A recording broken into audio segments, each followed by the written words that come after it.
Hi, everyone. I'm Gregg Champion with the Recovery Playbook and the founder of Startup Recovery. What's the Recovery Playbook? It's the curriculum we use here at Startup Recovery. Every Monday night, I host a workshop with all our clients, and we come together each week as I roll out 12 distinctive plays. The great thing about the Recovery Playbook, it's a new way of living. And what we ask is that, hey, I'm sober, now what? And now the now what is answered by the Recovery Playbook with plays like the 10 intentions, the Post-it, the mask you live in, the digital scrub, and the backpack of shame.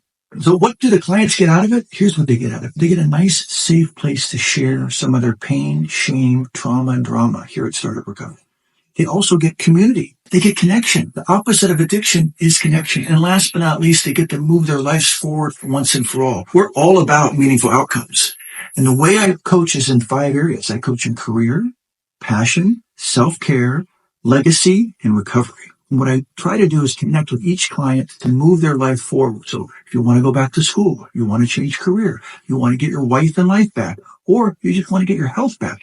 That's why I'm here, and that's what I'm trying to do by installing the Recovery Playbook. So if you want more information on Recovery Playbook, look below. There's a whole bunch of text down below, and I look forward to working with you here at Startup Recovery and the Recovery Playbook.